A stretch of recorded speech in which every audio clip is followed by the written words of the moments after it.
5 है सर, कर रहा है mic support.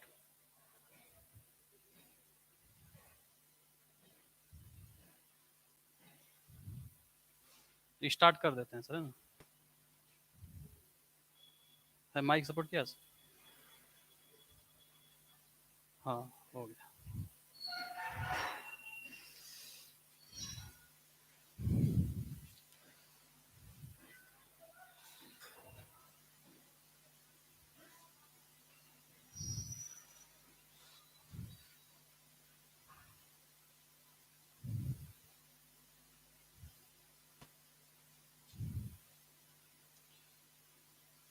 Class 10 ICSE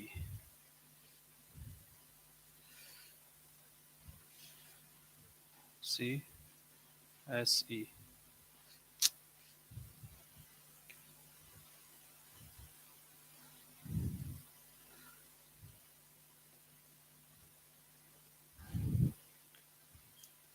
class 10 ICSE chapter atomic structure and radio activity. Chapter atomic structure and radio activity.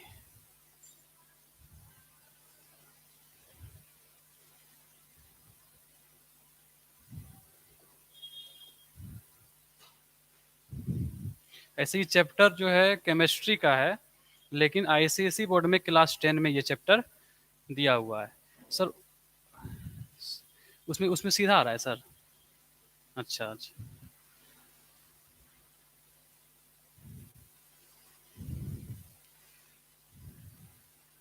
क्या sir? नहीं, बहुत बढ़िया आ रहा है सर, एक नंबर।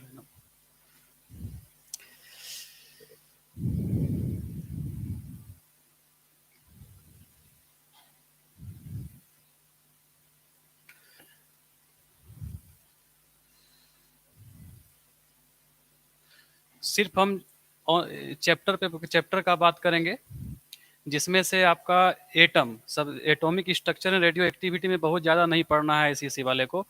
जिसमें से सिर्फ थोड़ा सा एटम के बारे में जानना है, इलेक्ट्रॉन प्रोटॉन एंड न्यूट्रॉन के बारे में जानना है, और आइसोटोप आइसोटोन्स, उसके बाद फिर रेडियो एक्टिविटी के बारे में समझना है। तो हम सबसे पहले एटम का डिफिनेशन, एटम का थोड़ा सा जानना है कि what is atom. What is atom?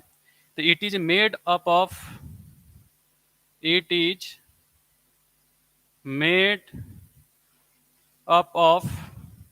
Electron proton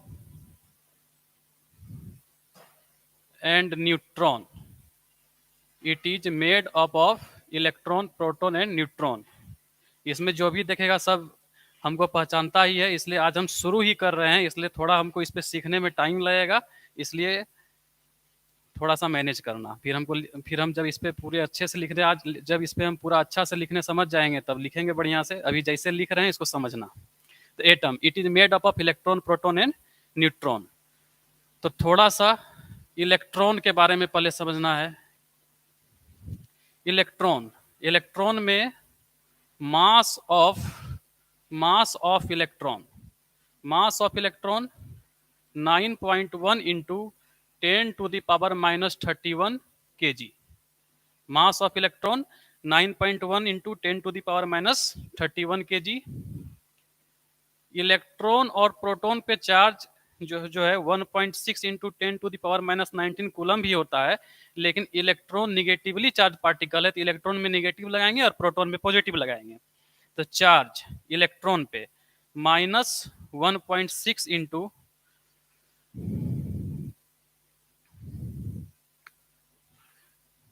-1.6 into 10⁻⁻19 coulomb. Electron पे चार्ज -1.6 इंटू 10⁻⁻19 कूलम। और इलेक्ट्रॉन का डिस्कवर कौन किया? J Thomson. Electron was discovered by electron was discovered by J.J. Thomson. Electron was discovered by J.J. Thomson. तो क्या क्या हुआ? Electron, mass of electron 9.1 into 10⁻31 kg, charge -1.6 into 10⁻19 coulomb, और electron was discovered by J.J. Thomson. ज्यादा नहीं पढ़ना है, कहीं एग्जाम बहुत कम टाइम में है। जो बुक में है पूरा पढ़ना है, जितना बुक में दिया हुआ है, जितना बुक में दिया हुआ है। तो क्या क्या? सबसे पहले एटम, ये क्लास 10 आईसीएसई का है, atomic structure and radio activity. सबसे पहले atom, it is made up of electron, proton and neutron. उसके बाद इलेक्ट्रॉन, मास ऑफ इलेक्ट्रॉन। हम ऐसे ये भी बता सकते थे कि क्वार्क्स का बना हुआ होता है प्रोटॉन और न्यूट्रॉन ये सब, लेकिन हम अभी इसलिए नहीं बता रहे हैं कि इसमें टाइम ज़्यादा लगेगा और ये पढ़ना भी नहीं है, ये सीनियर होने के बाद पढ़ना है, क्योंकि प्रोटॉन और न्यूट्रॉन जो है क्वार्क का बना होता है, लेकिन ये क्लास 10 में अभी पढ़ना नहीं है, इसलिए हम नहीं बता रहे हैं। तो बस हम इतना सा बता रहे हैं कि atom it is made up of electron, proton and neutron. Electron पे जो मास है, mass of electron 9.1 into 10⁻31 kg, charge -1.6 into 10⁻19 coulomb. Electron was discovered by J.J. Thomson. इतना समझ लेने के बाद फिर हम प्रोटॉन को समझेंगे।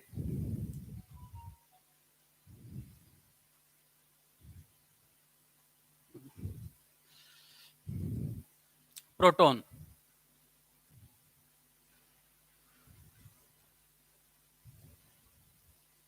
Charge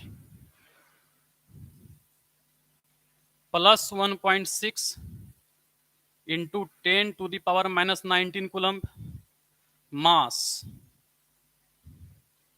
1.672 into 10⁻27 kg। Proton was discovered bye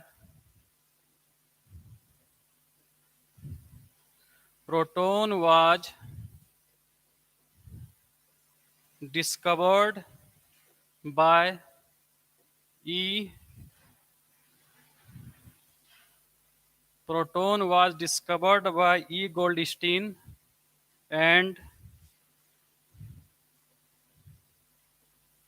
proton name was given by Rutherford।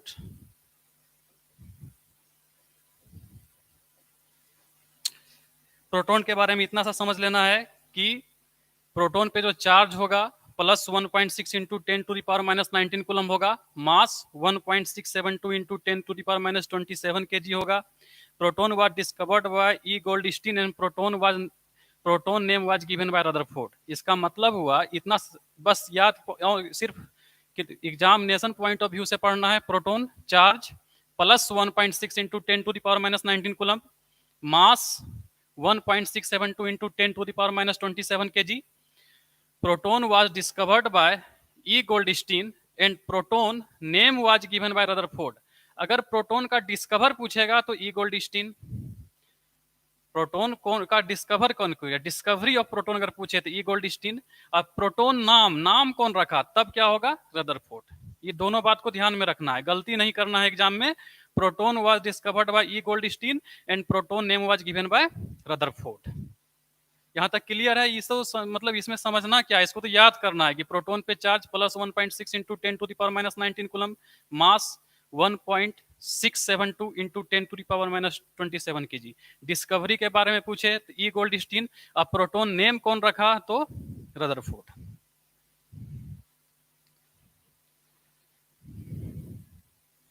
अब यहां के बाद फिर प्रोटॉन के बाद फिर neutron.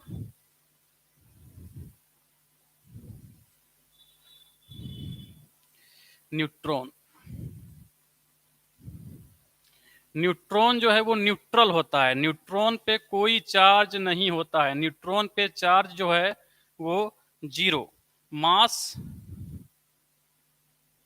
1.674 into 10⁻27 kg। It was discovered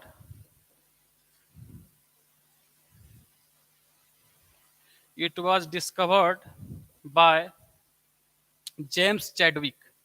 It was discovered by James Chadwick. इतना सा समझना है कि न्यूट्रॉन न्यूट्रल होता है, चार्ज इस पे जीरो है, mass 1.674 into 10 to the power minus 27 kg. It was discovered by James Chadwick. बस 3 बात न्यूट्रॉन के बारे में. Charge zero, mass 1.674 into 10 to the power minus 27 kg. It was discovered by James Chadwick. बस 3 बात याद रखना है न्यूट्रॉन के बारे में. कौन कौन? चार्ज जीरो, क्योंकि न्यूट्रॉन पे ना ही पॉजिटिव चार्ज होता है ना ही नेगेटिव चार्ज होता है. हम क्यों, और हम ये भी बोल रहे हैं कि कोई कोई टीचर बता देता है कि एटम का जो है इलेक्ट्रॉन, प्रोटॉन और न्यूट्रॉन तीनों फंडामेंटल पार्टिकल होता है, लेकिन ये गलत है. फंडामेंटल पार्टिकल तीनों नहीं होता है. सीनियर क्लास में पढ़ना है, क्योंकि हम जिसको तोड़ दिए फिर वो फंडामेंटल पार्टिकल हुआ कैसे. हम प्रोटॉन और न्यूट्रॉन को क्वार्क में तोड़ सकते हैं, जो कि अभी नहीं पढ़ना है. एटम का फंडामेंटल पार्टिकल सिर्फ इलेक्ट्रॉन होता है. ठीक है. तो न्यूट्रॉन पे जो चार्ज हुआ वो जीरो होता है, mass 1.674 into 10 to the power minus 27 kg. It was discovered by James Chadwick. बस इतना सा.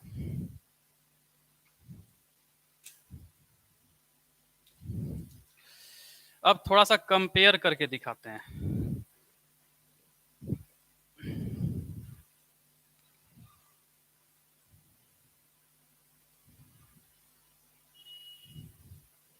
अरे नोट में लिखना है. Mass of electron, mass of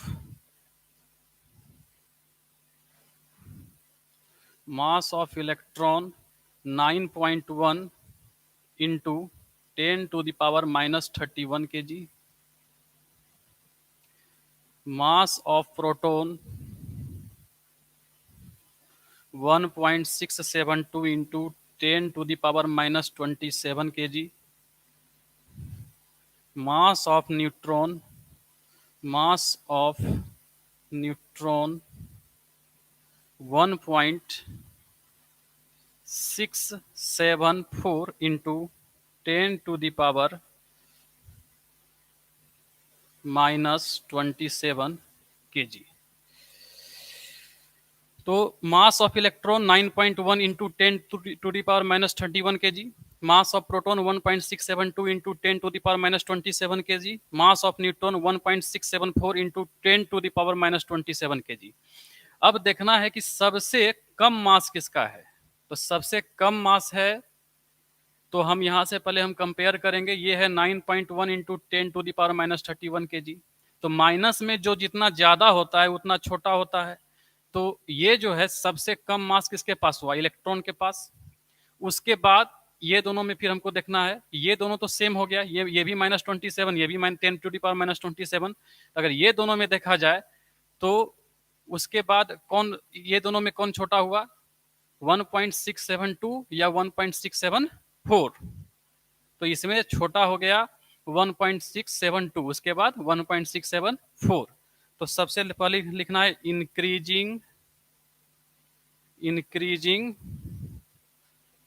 increasing order of mass. Increasing order of mass. Electron का मास सबसे कम, उसके बाद प्रोटॉन, और सबसे ज्यादा मास किसके पास? न्यूट्रॉन के पास. एम ई का मतलब mass of electron, M P का मतलब mass of proton, M N का मतलब मास ऑफ न्यूट्रॉन. तो mass of electron 9.1 into 10 to the power minus 31 kg. Mass of proton 1.672 into 10 to the power minus 27 kg. Mass of neutron 1.674 into 10 to the power minus 27 kg. तो increasing order में जब हम इसको arrange करते हैं तो सबसे कम मास किसके पास हुआ? ये माइनस में सबसे ज्यादा पावर इसके पास है, तो ये सबसे छोटा हो गया. तो सबसे कम मास इलेक्ट्रॉन का, उसके बाद फिर प्रोटॉन, और उसके बाद फिर न्यूट्रॉन. तो सबसे ज्यादा मास किसका हुआ? न्यूट्रॉन का.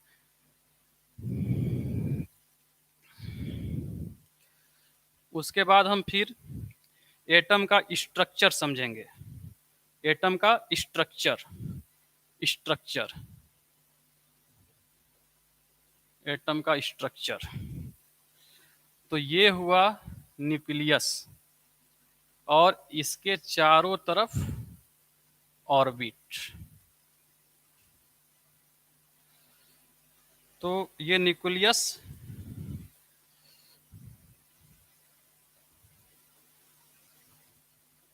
या न्यूक्लियॉन्स,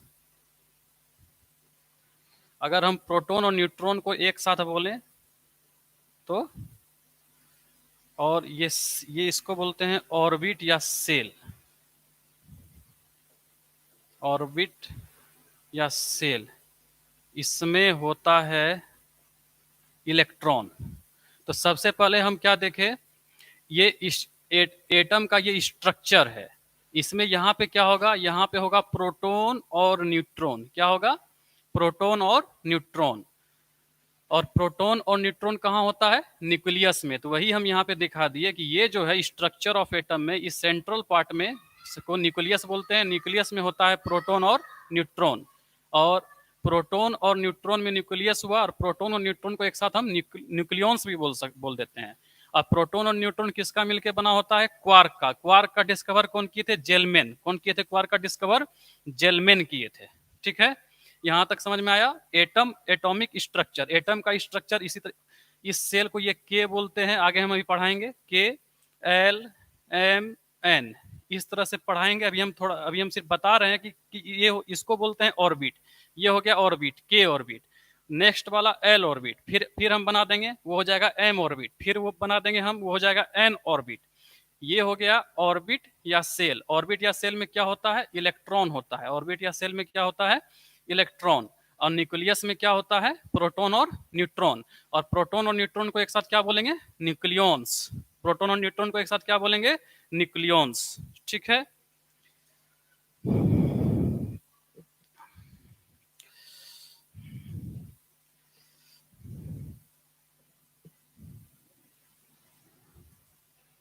अब हम न्यूक्लियस के बारे में थोड़ा सा समझेंगे।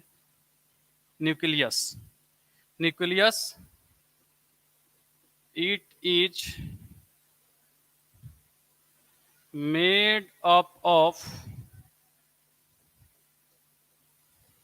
Proton plus neutron. Nucleus it is made up of, nucleus का डिस्कवर कैसे हुआ था, अल्फा स्कैटरिंग एक्सपेरिमेंट रदरफोर्ड साहब किए थे, वहीं से न्यूक्लियस का डिस्कवर हुआ था। अल्फा स्कैटरिंग एक्सपेरिमेंट आप लोग को पहले पढ़ना था। इसमें थोड़ा सा हम बता देते हैं। अल्फा स्कैटरिंग एक्सपेरिमेंट में लेड चैम्बर में हम लोग रेडियो एक्टिव एलिमेंट रखे थे। वो रेडियो एक्टिव एलिमेंट पोलोनियम था। वो रेडियो एक्टिव एलिमेंट पोलोनियम था। उससे रे निकला, वो गोल्ड फॉइल से टकराया, तो उससे बहुत सारा चीज जो है निकल के आया था। तो उसी में रदरफोर्ड साहब न्यूक्लियस का डिस्कवर किए थे। Nucleus was discovered bye, nucleus was, nucleus was discovered bye Rutherford by performing alpha, by performing alpha scattering experiment. Nucleus was discovered by Rutherford by performing alpha scattering experiment. Nucleus, तो nucleus किससे मिलके बना होता है, proton और neutron से। Nucleus किससे मिलके बना हुआ, प्रोटॉन और न्यूट्रॉन से। न्यूक्लियस का डिस्कवर्ड कौन किए थे, रदरफोर्ड। किस एक्सपेरिमेंट से, अल्फा स्कैटरिंग एक्सपेरिमेंट से। किस एक्सपेरिमेंट से, अगर अल्फा स्कैटरिंग एक्सपेरिमेंट पढ़ना हो तो उसके लिए हम एक अलग वीडियो बना देंगे, क्योंकि क्लास 10 आईसीएसई में अभी इसका जरूरत नहीं है। लेकिन अगर अल्फा स्कैटरिंग एक्सपेरिमेंट को समझना होगा तो हम व्हाट्सअप नंबर दे देंगे, उस पर अगर होगा तो उस पर हम अलग वीडियो बना देंगे। तो nucleus was discovered bye Rutherford by performing alpha scattering experiment. अच्छा, तो न्यूक्लियस में कौन सा, न्यूक्लियस में प्रोटॉन और न्यूट्रॉन होता है, ये कौन से फोर्स से जो है जुड़ा हुआ रहता है, तो वो होता है न्यूक्लियर फोर्स। हमको समझना चाहिए, ये क्वेश्चन बहुत रहता है कि ये अगर ये न्यूक्लियस है, यहाँ पे प्रोटॉन और न्यूट्रॉन है और यहाँ पे इलेक्ट्रॉन है, तो प्रोटॉन पे होता है पॉजिटिव चार्ज, इलेक्ट्रॉन पे होता है निगेटिव चार्ज, प्रोटॉन पे पॉजिटिव चार्ज, इलेक्ट्रॉन पे निगेटिव चार्ज। तो ये पॉजिटिव चार्ज इस नेगेटिव चार्ज को खींच लेता। अगर ऐसा कहना है कि एटम बना है प्रोटॉन, इलेक्ट्रॉन और न्यूट्रॉन का, ठीक है, न्यूक्लियस में होता है प्रोटॉन और न्यूट्रॉन और सेल में होता है इलेक्ट्रॉन। तो ये हुआ निगेटिव, ये हुआ पॉजिटिव। तो हम लोग समझते हैं कि सेम चार्ज रिपेल करता है और सेम चार्ज जो लाइक चार्ज होता है वो रिपेल करता है, अनलाइक चार्ज अट्रैक्ट करता है। तो ये पॉजिटिव प्रोटॉन इस निगेटिव को अट्रैक्ट क्यों नहीं करता है, तो उसका रीजन होता है कि न्यूक्लियस में ये प्रोटॉन और न्यूट्रॉन न्यूक्लियर फोर्स से बाइंड होता है, न्यूक्लियर फोर्स से जुड़ा हुआ होता है। और न्यूक्लियर फोर्स सबसे स्ट्रॉन्गेस्ट फोर्स है नेचर का, strongest force of nature nuclear force. और इस ये न्यूक्लियर फोर्स होता है वो चार्ज इंडिपेंडेंट होता है। ये न्यूक्लियर फोर्स कैसा होता है, चार्ज इंडिपेंडेंट। तो सबसे पहले है between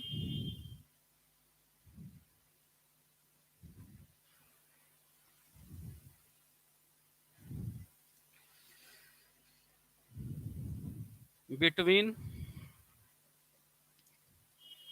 proton and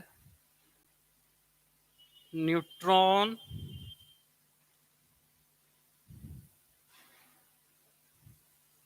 nuclear force are present between proton and neutron nuclear force are present।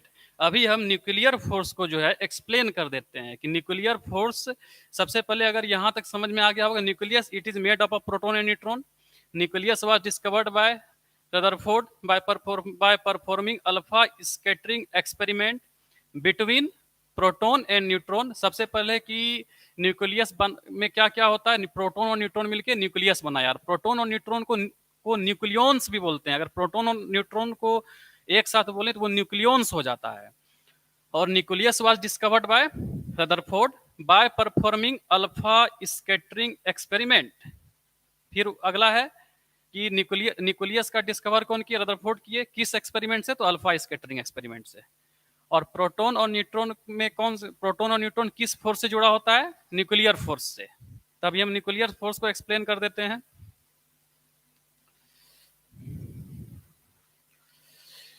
Nuclear force,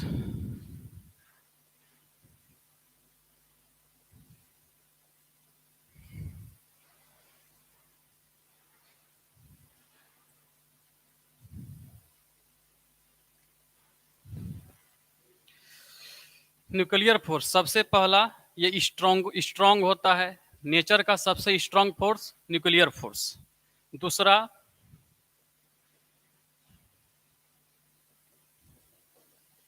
attractive होता है। तीसरा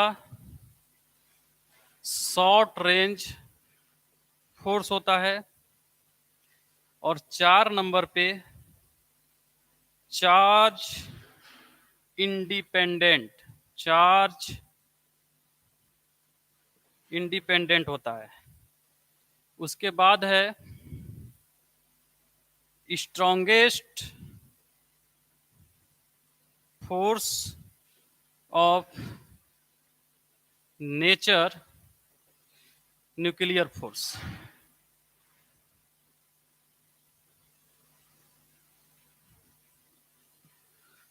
हम न्यूक्लियर अभी हम फिर से इसको एक्सप्लेन कर रहे हैं कि एटम है, तो ये एटम का ये न्यूक्लियस, इसमें है प्रोटॉन और न्यूट्रॉन और ये ऑर्बिट में इलेक्ट्रॉन। ऑर्बिट में क्या होता है, ऑर्बिट में होता है इलेक्ट्रॉन।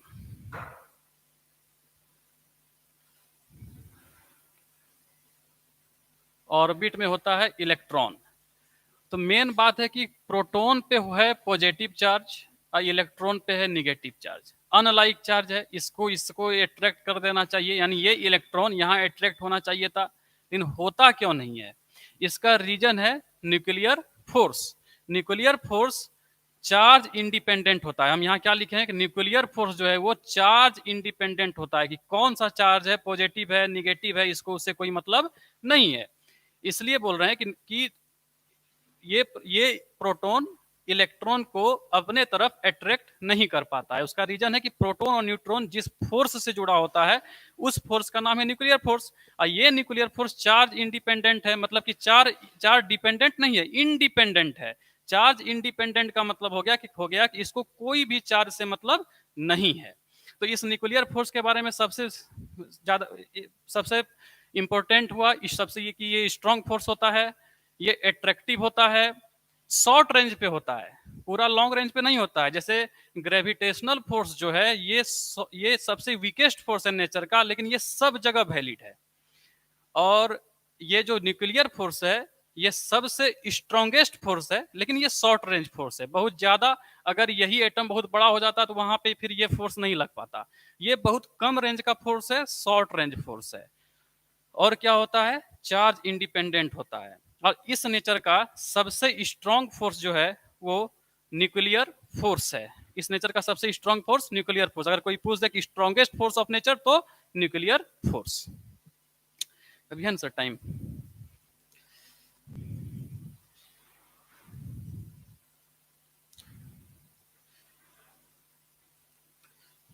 तो ये हो गया न्यूक्लियर फोर्स के बारे में।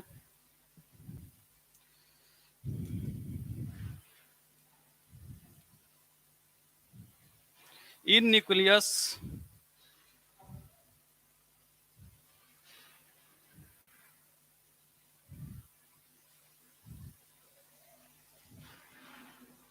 Nuclear energy is present.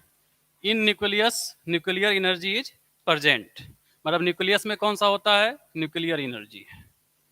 उसके बाद अगर साइज ऑफ न्यूक्लियस कोई पूछ दे, और एग्जाम में तो आएगा ही ऑब्जेक्टिव में, कहें कि इस बार आईसीएसई वाले को 10 नंबर का ऑब्जेक्टिव है, तो एग्जाम में तो ये आएगा ही।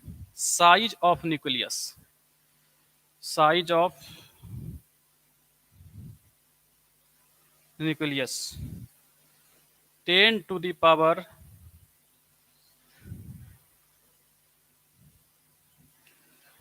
Size of nucleus 10 to the power -15 metre, या 1 फर्मी। इसको 1 फर्मी भी बोलते हैं, हम समझा रहे हैं अभी।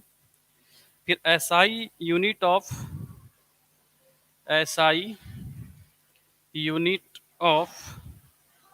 Size of nucleus, SI unit of size of nucleus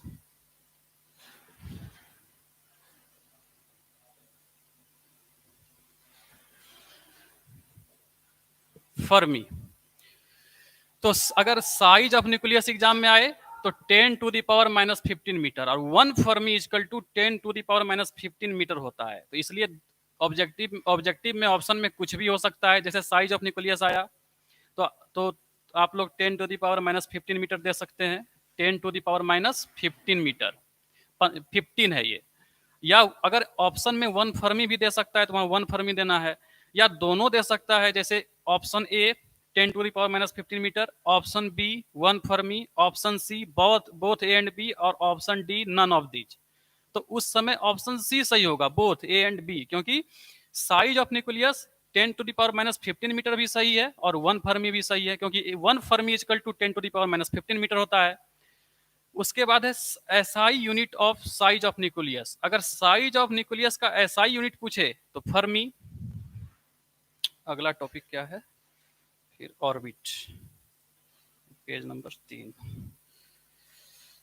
यहां तक हो गया। इतने टाइम दिया जाता है सर ऑनलाइन क्लास में क्या, और थोड़ा सा कर देते हैं। हाँ, फिर आ गया ऑर्बिट। तो इसमें हमको समझना है कि ये हो गया प्रोटॉन, ये हो गया न्यूक्लियस जिसमें कि प्रोटॉन और न्यूट्रॉन होता है, और ऑर्बिट में होता है इलेक्ट्रॉन।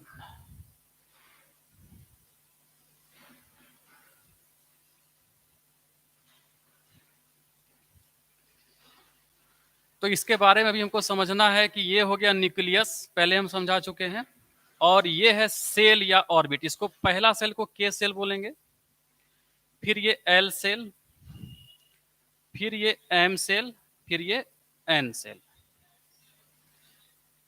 तो प्रोटॉन और न्यूट्रॉन ये हुआ न्यूक्लियस, और ये जो है ये है ऑर्बिट या सेल भी बोल सकते हैं, SHELL। इसमें होता है इलेक्ट्रॉन। अब हमको ये समझना पड़ेगा किसका क्या कैपेसिटी है। तो के को जो बोलेंगे फर्स्ट नंबर ऑर्बिट बोलेंगे के जो है फर्स्ट नंबर ऑर्बिट होगा, L second, M third number orbit, और एन फोर्थ नंबर ऑर्बिट। और हमको जैसे के सेल में 2 इलेक्ट्रॉन आ सकता है, एल सेल में 8 इलेक्ट्रॉन आ सकता है, तो इसको कैसे हम लोग निकालेंगे? तो इसका formula maximum number of electron in N orbit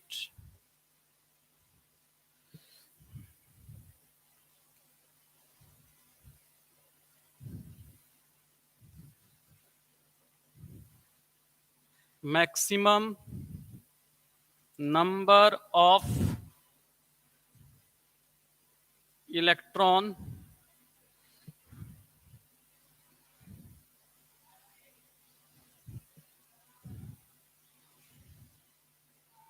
maximum number of electron in N orbit, इसका फॉर्मूला होता है 2n²। Maximum number of electron, maximum number of electron in N orbit, इसका फॉर्मूला होता है 2n², where n equal to orbit number, where n equal to orbit number, और इस principal quantum number, principal quantum number. तो इसको समझना है कि ये हो गया आपका एटम। एटम में क्या है?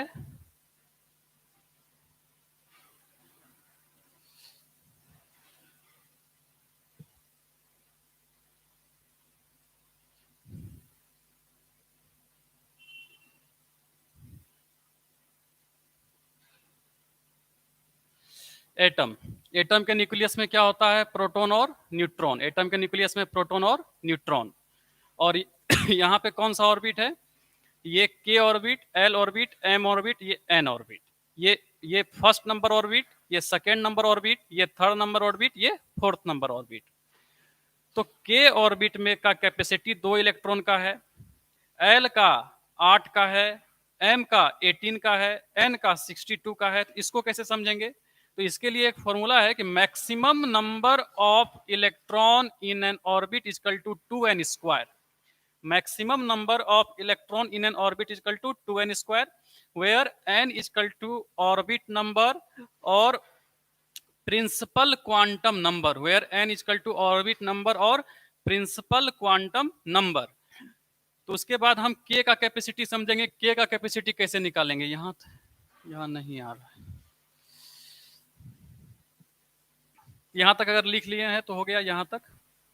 उसके बाद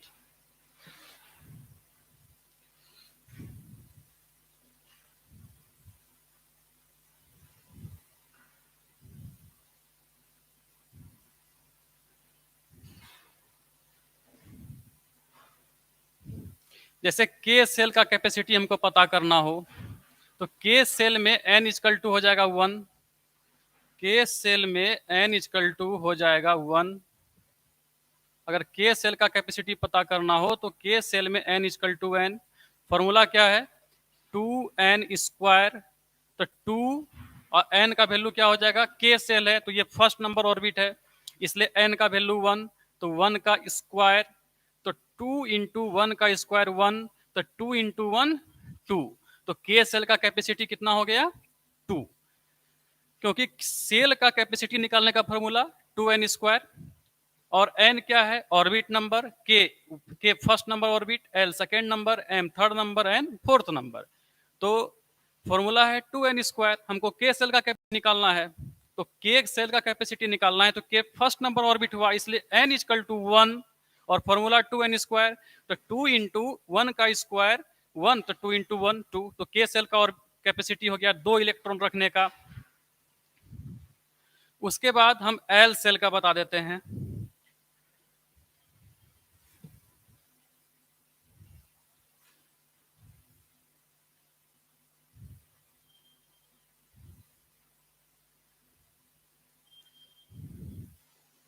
अगर हमको एल सेल का निकालना हो तो एल सेल में n इक्वल टू हो जाएगा 2, क्योंकि एल जो है, सेल और ऑर्बिट एक ही चीज है, सेल भी बोल सकते हैं और ऑर्बिट भी बोल सकते हैं।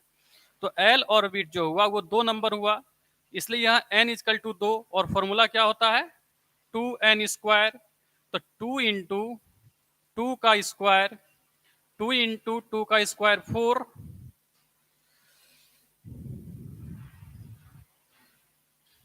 अब 4 मल्टीप्लाई टू 8। तो आपका एल सेल का कैपेसिटी जो हो गया वो हो गया 8। कैसे निकाले, तो वही चीज है कि के first number orbit, L second number orbit. तो एल अगर सेकेंड नंबर ऑर्बिट है तो एन इक्वल टू 2 और फॉर्मूला क्या होता है 2n²। तो 2 फॉर्मूला से आया, यहाँ मल्टीप्लाई है, n का वैल्यू 2 है तो 2 का स्क्वायर, 2 का स्क्वायर 4, 4 मल्टीप्लाई टू 8। तो आज यहीं पे खत्म करते हैं। इसमें और क्या अच्छा हो सकता है, आप लोग मेरे व्हाट्सएप नंबर पे 6203745800 पे बता सकते हैं।